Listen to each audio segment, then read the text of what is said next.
আর কত যুদ্ধ, আর কত তর্ক, আর কত বিতর্ক, আর কত ছোট করা। এই সংসদটাকে আসুন না সকলে মিলে, সকলের সংসদ, আকাঙ্ক্ষার সংসদ, বাংলাদেশের 16 কোটি 17 কোটি মানুষ যে সংসদ চায়। আমি এখানে যত কথাই বলি, আমি মনে করি আপনাকে ঘায়েল করেছি, আপনি মনে করেন আমাকে ঘায়েল করেছেন, কিন্তু বাংলার কৃষক, বাংলার শ্রমিক, বাংলার জেলে সে কিন্তু বোঝে আমার কথা সঠিক না আপনার কথা সঠিক। পরের জন্য যুদ্ধ করেছি অনেক, এবার তোমার আর আমার যুদ্ধ। যদি বলো এত যুদ্ধ করে কি পেয়েছি? তিউনিসিয়ায় পেয়েছি জয়, উগান্ডায় পেয়েছি জনগণের ভালোবাসা, আর প্রতিবেশী বার্মায় পেলাম ঘরে ফেরার তাগাদা।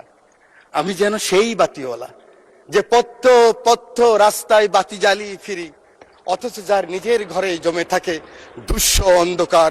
এই অন্ধকার আমরা কাটাতে চাই, এই অমনুষ্য থেকে বের হতে চাই। আমার হাতে তো এখনো রক্তের দাগ নিয়ে লেগে আছে। এই মতিঝিলে 19 দিন ছিলাম রিমান্ডের মধ্যে। মানুষ আর এই হিংসা প্রতিহিংসা আর দেখতে চায় না। আমার মহাসচিব মহোদয় এখানে বসা আছেন, আমার মহাসচিব মহোদয়কে হেলমেট পরাই নিয়ে গেছি, নাম বলতে পারলাম না, একজন সেনাবাহিনীর প্রধানের সাথে মিটিং করার জন্য আজকের কৃষিমন্ত্রীর বাসায়। কারণ ওটা বেশি দিন নয়, 23 সালের কথা বলছি। জীবনের বাজি নিয়েই কথাগুলি করেছি আমরা। আমার নেত্রী 11 আমার নেতাকে যখন নিয়ে গেল খবর পেলাম আমি, কারণ 7 দিন আগে শেষ দিন আমার দেখা হয়েছিল আমার নেতা তারেক রহমানের সাথে, বেগম খালেদা জিয়ার সাথে 111-এর পরে হাওয়া ভবনে। সেদিন ছিল ওনার শেষ দিন। খবর পেলাম ওনাকে নিয়ে গেছে, ঢুকে গিয়েছে। 196 জন এমপি ছিল এই পার্লামেন্টে, আমি ঢুকেছি।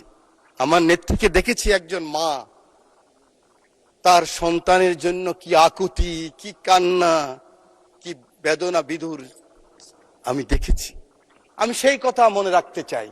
আজকে আমরা অনেকে আছি, কিন্তু ষড়যন্ত্র বন্ধ হয়নি। জাতীয়তাবাদী নেতাদেরকে বেঁচে থাকতে হলে অনেক যুদ্ধ করতে হয়, ঐক্যবদ্ধ থাকতে হয়। আমরা সকলে আসুন একমত হই। আগামী দিনে যে চ্যালেঞ্জ আসবে, এই জাতীয়বাদী শক্তির বিরুদ্ধে আবার যে ষড়যন্ত্র আসবে, সেদিন কারাই প্রধানমন্ত্রীর জন্য জীবনের বাজি রাখতে পারবেন, বাংলাদেশের জন্য বাজি রাখতে পারবেন, সেরকম যদি একটা শক্তি সাহস থাকে, তখনই হবে সবার আগে বাংলাদেশ। তখনই হবে দিল্লি নয়, পিন্ডি নয়, অন্য কোনো দেশ নয়। জি, সময় বাড়ানো হলো আরো 4 মিনিট। Thank you very much. You are very welcome. Thank you very much.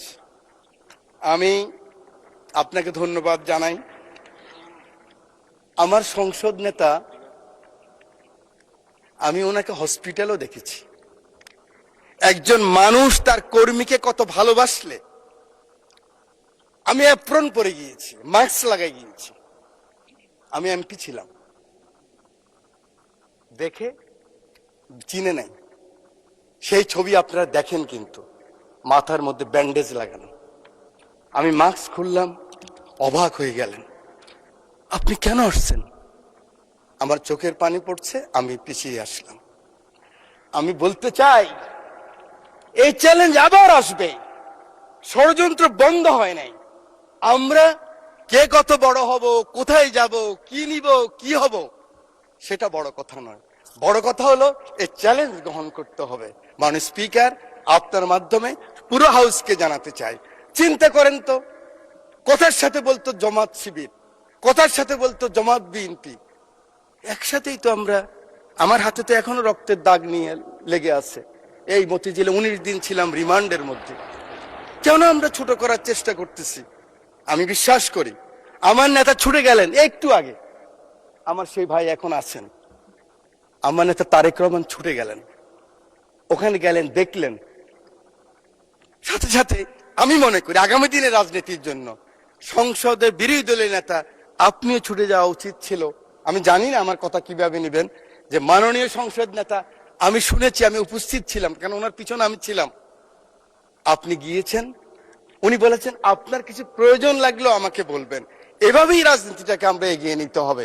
বাংলাদেশের মানুষের আকাঙ্ক্ষা এই রাজনীতি। মানুষ আর এই হিংসা প্রতিহিংসা আর দেখতে চায় না। বক্তব্য আমি শেষ করছি। যাওয়ার আগে, দ্বিতীয় বিশ্বযুদ্ধের একজন সৈনিক, আমরা জানেন আমরা কিন্তু উইলস্টন যে চার্চিলের পক্ষে, মিত্রশক্তির পক্ষে যুদ্ধ করেছিলাম। এবং আমরা কিন্তু বাঙালিরা সবসময় এরকম ছিলাম। আমরা মুঘলের বিরুদ্ধে ইসাখা যুদ্ধ করেছে, ফরাজি আন্দোলন, ফকিরি আন্দোলন, এগুলিতে আমরাই করেছি। ইলা মিত্রের আন্দোলন আমরাই করেছি, তিতুমিরের বাঁশের কিল্লা আমরাই করেছি। এই সৈন্য গিয়েছিল, যুদ্ধ করেছে বিভিন্ন জায়গায়। মাননীয় স্পিকার, পরে আসছে বার্মায়। বার্মায় আসার পরে নিজের দেশের কথা মনে পড়েছে। দেশের কথা মনে করার পরে মনে করলো এই বর্গী ওলন্দাজ ব্রিটিশরাই তো অত্যাচার করেছে, আবার তো সেই অবস্থাই হবে। তার স্ত্রীর কথাও মনে পড়েছে। তখন ঢাকায় কিন্তু লণ্ঠনের বাতি জ্বালতো। তো তিনি বলেছেন, পরের জন্য যুদ্ধ করেছি অনেক, পরের জন্য যুদ্ধ করেছি অনেক, এবার তোমার আর আমার যুদ্ধ। যদি বলো এত যুদ্ধ করে কি পেয়েছি? তিউনিসিয়ায় পেয়েছি জয়, উগান্ডায় পেয়েছি জনগণের ভালোবাসা, আর প্রতিবেশী বার্মায় পেলাম ঘরে ফেরার তাগাদা।